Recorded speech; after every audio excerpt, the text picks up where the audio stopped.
इयत्ता 8 मार्गदर्शिका आज पाहत आहोत आपण घटक 3 मराठीमध्ये कार्यात्मक व्याकरण. त्याच्यामध्ये काय असतं पहा, वर्णविचार. वर्णविचार म्हणजे काय, आपण जे रोज बोलतो ते वर्ण कुठून निघतात, तोंडातून निघतात म्हणजे कंठातून निघतात, त्याचा दाताचा उपयोग होतो, ओठाचा होतो, टाळूचा होतो, त्यानुसार त्यांचे वेगवेगळे प्रकार पडलेले आहेत. पहा, आपल्या तोंडावाटे निघणाऱ्या मूलध्वनींना आपण वर्ण असे म्हणतो. मराठी भाषेतील वर्णमाला पुढील प्रमाणे: अ, आ, इ, ई, उ, ऊ, ऋ, लु, ए, ऐ, ओ, औ, आहा. तर याच्यामध्ये नवीन निघाले 2009च्या सिलेबसनुसार ॲ आणि अ हे दोन निघले. त्यामुळे आता म्हणायचं मराठीची 12 खडी न म्हणता काय म्हणायचं आपल्याला, 14 खडी. काय म्हणायचंय, 14 खडी. क, ख, ग, घ, न, च, छ, ज, झ, न हे सगळे आहेत. सगळ्या नचा उच्चार होतो, त्याला अनुनासिक म्हणायचे. ट, ठ, ड, ढ, न, त, द, ध, न, प, प, ब, म, य, र, ल, व, श, स, श, हळ, क्षज्ञ. ठीक आहे. आता वर्णांचे प्रकार पहा. याच्यामध्ये क्ष आणि ज्ञ नाही दिलेला आहे. का दिला नाही हा पुढे आपल्याचा खुलासा होणार आहे. वर्णांचे प्रकार: स्वर, स्वरादी आणि व्यंजन. स्वर, स्वरादी, व्यंजन. आता स्वर पहा काय असतात. तर स्वर म्हणजे अ पासून औ पर्यंतच्या 12 वर्णांना आपण काय म्हणणार आहोत, अ पासून औ पर्यंतच्या 14 वर्णांना स्वर असे म्हणतात. स्वरांचा उच्चार करताना ओठाच्या व जिभेच्या विविध हालचाली होतात, पण ओठाचा, जिभेच्या कोणत्याही भागाचा तोंडातील कोणत्याही अवयवाशी स्पर्श न होता मुखावाटे जे ध्वनी बाहेर पडतात त्यांना स्वर असे म्हणतात. पहा तुम्ही अ म्हणून पहा, अ मध्ये म्हणताना आपल्याला दात लागत नाही, ओठ लागत नाही, म्हणजे तोंड न हलवता पण अ म्हणू शकतोय आपण, आ म्हणू शकतोय, हो की नाही. अ, आ, इ, ई, उ, ऊ. तर हे झाले सगळे स्वर. आता स्वरादी काय आहेत, अम, आहा.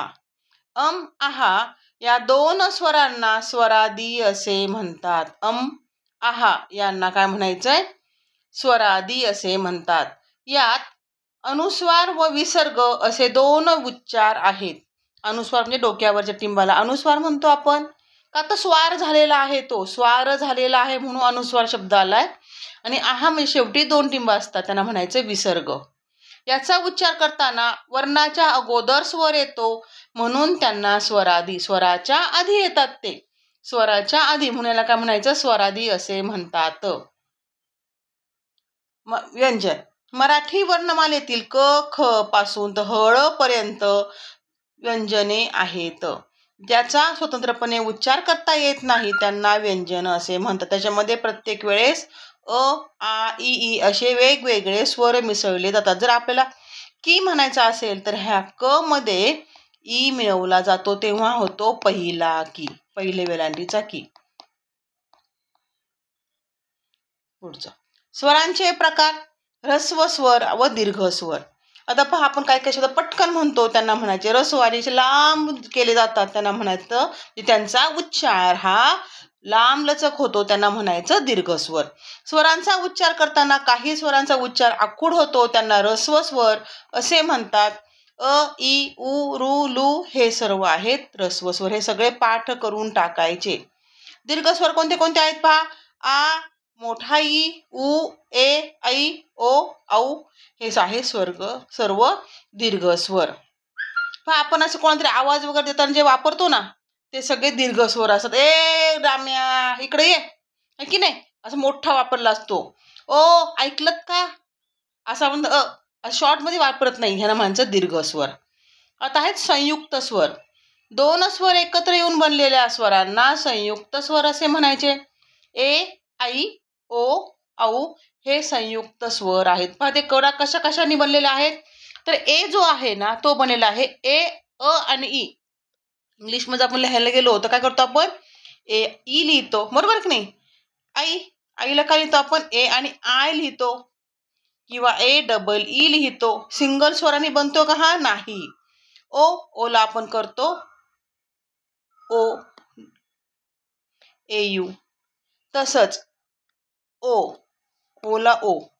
औला काय वापरतो आपण, ए यू अर्थ म्हणजे आऊ.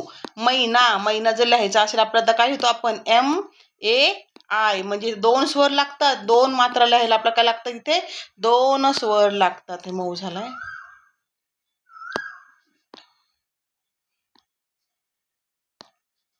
पहा, हा जर आपला मै शब्द लिहायचा असेल, मै, कै, खै, तर MAI म्हणजे 2 मात्रासाठी AI लिहावा लागतो. म्हणजे आई हा कसा होतोय, AI ने तयार होतो. म्हणून यांना काय म्हणायचं, संयुक्त स्वर. की जे स्वर एका स्वराने तयार होत नाही, तर 2 स्वर एकत्र आल्यावरती ते तयार होतात, त्यांना म्हणायचं संयुक्त स्वर. यासाठी थोडासा आपण इंग्लिशचा वापर करू शकतो. जर इंग्लिश आपला पक्का असेल तर आपण इंग्लिश मनातली मनात वापर करू शकतो. ठीक आहे, पुढचं घेऊयात. सजातीय स्वर व विजातीय स्वर. सजातीय स्वर काय, पहा, एकाच उच्चार स्थानातून निघणाऱ्या स्वरांना सजातीय स्वर असे म्हणतात. उदाहरणार्थ अ, आ, इ, ई, उ, ऊ हे आहे सजातीय. विजातीय काय, तर भिन्न स्थानातून निघणाऱ्या स्वरांना विजातीय स्वर असे म्हणायचं. अ, ई, ई, अ, उ, ई, ए, अ, रू ह्या अशा जोड्या वेगवेगळ्या आहेत, त्या सगळे काय तर विजातीय स्वर. आता वळूयात आपण व्यंजनांकडे. व्यंजनाचे प्रकार. स्पर्श व्यंजने. स्पर्श म्हणजे पहा, नावामध्ये त्याचा स्पर्श आलेले पहा. क, ख पासून भ, म पर्यंतच्या व्यंजनांना स्पर्श व्यंजने असे म्हणतात. त्यांचा उच्चार करताना फुफ्फुसातील हवा तोंडावाटे बाहेर पडताना जीभ, कंठ, तालू, दात, ओठ यांच्याशी तिचा स्पर्श होऊन हे वर्ण उच्चारले जातात. म्हणून त्यांना स्पर्श व्यंजन. कोणाचा स्पर्श होतोय, फुफ्फुसातील हवेच. पहा, म्हणून पहा, ख, ख म्हणताना हवा बाहेर पडती, पण ख म्हणताना काय काय लागते पहा, आपल्याला ख जी पण हल्ल्या जाती, टाळूला लागते थोडीशी. अनुनासिका वर्ण. आता हे आहे फक्त नाकातून उच्चार येतात. पहा, जे ब्राह्मण पुजारी वगैरे असतात ते असे सगळे संस्कृत उच्चार असतात, ते काय म्हणतात, या, का, गा, स्वाहा, हे करा, ते करा, याला म्हणतो आपण नाकात बोलणे, हो की नाही. मग हे ते कोणते कोणते वर्ण असतात, न, न, न, न, म. नाकातून उच्चार होतो या स्वरांचा, त्यांना काय म्हणायचं, अनुनासिका वर्ण. अनुनासिका यांना पंचम वर्ण, परसंवर्ण असेही म्हणतात. पंचम वर्ण आणि परसवर्ण असेही म्हणतात. हे चांगले पाठ करून घ्या. कठोर व मृदू व्यंजने. कठोर व्यंजने, उच्चाराची तीव्रता जास्त असते, त्यांना कठोर व्यंजने असे म्हणतात. कठोर व्यंजने, उच्चाराची तीव्रता जास्त असते, त्यांना कठोर व्यंजने असे म्हणतात. उदाहरण काय ना रे, क, ख, च, छ पहिली 2 लाईनी, प्रत्येक 5 लाईनी क, ख, ग, न म्हणतो, तर ते पहिले दोघं 2-2 घेतले तर ते काय होतात, सगळे कठोर वर्णे. मृदू व्यंजने, ग, घ सहज म्हणलं जातं, त्यांना जास्त जोर द्यावा लागत नाही. ताकद नसली तरी पण आपण ग, घ म्हणू शकतो, पण क, ख म्हणताना आपल्याला जास्त एनर्जी लागते, जास्त ताकद लागते. ह्यांना म्हणायचं मृदू व्यंजन. तिसरं चौथं, पहिलं दुसरं तिसरं चौथं, पहिलं दुसरे कठोर, तिसरं चौथं मृदू, आणि 5वी जी लाईन येते ती आहे अनुनासिका. पाठ करून घ्या सर्व छानपैकी. पुढचं अर्धस्वर. आता य, र, ल, व हे यांची उच्चार स्थाने अनुक्रमे ई, उ, लू, लू या स्वरांच्या उच्चार स्थानासारखीच आहेत. संधी होताना या स्वरांच्या जागी वरील व्यंजने किंवा व्यंजनाच्या जागी हे स्वर येतात. संधी होताना या स्वरांच्या जागी वरील व्यंजने किंवा व्यंजनाच्या जागी येतात, जागी हे स्वर येतात. ठीक आहे, व्यंजना जागी हे स्वर येतात. उदाहरण पहा, अ अधिक अ, ई अधिक अ बरोबर य अधिक य. अति अंत, अत्यंत, अति ई आला, अ आलाय, याला अत्यंत, आणि तो तयार कोण झाला, य तयार झाला, ई आणि अ बनवून य तयार झालेला आहे. रू आणि ल, र अधिक अ, पितृ, र आलाय, अ आलाय, तयार कोण झालाय, त्र तयार झालाय. लू, अ किंवा आ बरोबर ल अधिक अ यांना किंवा आ. उदाहरणार्थ लू अधिक आकृती, लाकृती. लू हा वर्ण अभावानेच आढळतो. लू हा शक्यतो कुठेही वापरला जात नाही. तुम्हाला एखादं उदाहरण सापडलं तर कमेंटमध्ये अवश्य लिहा. उ अधिक अ, व अधिक अ, उदाहरणार्थ सु अधिक अल्प, स्वल्प, सु हा कोण झाला, इथे उ आला, स मध्ये कोण उरला, उ, आणि अ अधिक उ, व तयार झालं की नाही. 2 स्वरांच्या एकत्र येण्याने तयार होतात हे व्यंजने. आता उष्मघर्षक श, स, स यांना उष्म किंवा घर्षक असे म्हणतात. मुखावाटे जोराने उसासा बाहेर टाकल्यामुळे या वर्णांचा उच्चार होतो. हो की नाही. महाप्राण व अल्पप्राण व्यंजने. ह या वर्णाचा उच्चार करताना फुफ्फुसातील हवा तोंडावाटे जोराने बाहेर फेकली जाते, म्हणून यांना महाप्राण असे म्हणतात.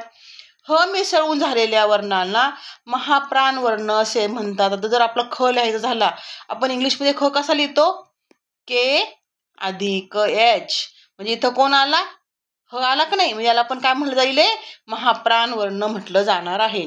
ध ध लिहिताना आपण काय करतो? डी आणि एच लागतो, म्हणजे इथं ह आलं. पा थोडंसं इंग्लिशचा थोडासा जर अभ्यास केला ना इंग्लिश सोबत, तर मराठी अजून छान होणार आहे आपलं. उरलेल्या वर्णांना अल्पप्राण वर्ण असे म्हणतात. हे पाहिजे त्याने दिले. अल्पप्राण कोण आहेत? क, च, ट, त, प. याच्यामध्ये याचा उच्चार होत नाही, पण याच्यामध्ये जर आपण हचा उच्चार टाकला, म्हणजे इंग्लिश स्पेलिंग लिहिताना ज्याला ज्यांना एच लागतो त्यांना म्हणायचं महाप्राण. हे सर्व महाप्राण. ख, छ, च. आता पहा सी एच एच पुन्हा लावावं लागतो. इथं छचं स्पेलिंग काय असतं? C H H. ठचं स्पेलिंग काय असतं? T H. एच लावावं लागतो. त तला एच लावला लागतो तेव्हा थ होतो. पला P H phone P H H लावतो, म्हणजे ते हचा उच्चार ऍड करावा लागतो. यांना म्हणायचं महाप्राण. ज्यांना लागत नाही त्यांना म्हणायचं अल्पप्राण. ग मध्ये एच टाकला घ झाला ज, मध्ये एच टाकावं लागतो म्हणजे हचा उच्चार टाकावा लागतो. म्हणजेच काय तर स्पेलिंग बनवताना आपल्याला एच वापरावा लागतो. यांना म्हणायचं महाप्राण. पुढचं ळ हे स्वतंत्र अक्षर असलेले अस्तित्व असलेले अक्षर आहे. क्ष व ज्ञ ही दोन अक्षरे संयुक्त व्यंजने आहेत. पहा कशी, क्षचा उच्चार जर आला तर त्याच्यामध्ये आपल्याला 3 व्यंजने दोन व्यंजने आणि एक स्वर धरावा लागतो. ज्ञ मध्ये आपल्याला 3 व्यंजने आणि एक स्वर धरावा लागतो. ठीक आहे. आता वर्णांची उच्चारस्थाने. कुठून कुठून आपण वर्ण उच्चार करतो ते पहा. थोडक्यात शिकवते पटपट. आपलं पुढचा आपण टॉपिक घ्यायचा आहे. वर्णांची उच्चारस्थाने. कंठवर्ण. कंठ म्हणजे गळा. अ, आ, क, ख, घ हे सगळे कंठातून येतात, त्यांना म्हणायचं कंठवर्ण. तालव्य हे स्वर तालव्य वर्ण आहे. च, छ, ज, झ, न, य, श हे तालव्य आहेत. मात्र यांचा उच्चार य युक्त होतो. म्हणजे पहा च. आता चहा जर म्हटलं मी तर तो होईल का तालव्य? तो तालव्य होणार नाही. तो काय होणार आहे?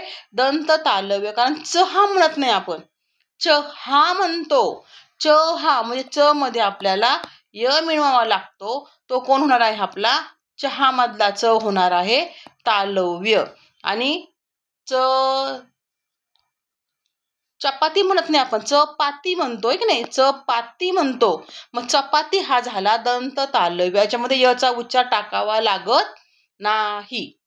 चव्हाण चव्हाण म्हणतो का आपण? नाही, चव्हाण म्हणतो. मग तो झाला दंत तालव्य. म्हणजे ज्याला यचा उच्चार होतो त्यांना म्हणायचंय तालव्य. चमचा म्हणतो का चमचा म्हणतो आपण? त्याच्यावर ठरवायचंय. मूर्धन्य वर्ण. रू हा वर्ण, रू हा स्वर, तसे ट, ठ, ड, ढ, न, र, श, क यांना मूर्धन्य वर्ण असे म्हणतात. दंत्यवर्ण.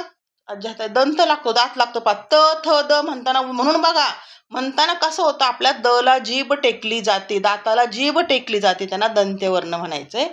ओष्ठ्यवर्ण. प, फ, ब म्हणताना ओठाला ओठ लागतात, ओठांचा आकार चेंज होतो, त्याला ओष्ठ्यवर्ण म्हणायचंय. कंठ तालव्य. आता ए आणि ऐ यांना पहा टाळू पण लागते आणि कंठातूर पण येतो, म्हणायला कंठ तालव्य म्हणायचं. दंतोष्ठ याला दात आणि ओठ दोघांची गरज पडते. व म्हणताना पहा, व म्हणताना जीभ दातावर जाते आणि ओठांचा आकार चंबू सारखा होतो. कंठोष्ठ. आता पहा ओठ पण हलतात आणि कंठातून आवाज येतो कंठातून, पण ओठ हलले जातात, त्यांना म्हणायचं कंठोष्ठ. हे वर्णाची उच्चार स्थाने आहेत. मूळाक्षरांचे आकार. शीर्षदंड असलेली अक्षरे. शीर्षदंड म्हणजे काय? ज्याला ज्याला दंड आहेत, डोक्यावरती दंड आहे, त्यांना म्हणायचं शीर्षदंड. आता छच्या डोक्यावर तिथे आपण दांडी देतो, हा झाला आपला शीर्षदंड. आता छ काढला, ही दांडी दिली डोक्यावर दिली, ती झाली शीर्षदंड. क काढला, क ला मध्य दांडी येते, त्यांना म्हणायचं मध्यदंड असलेली.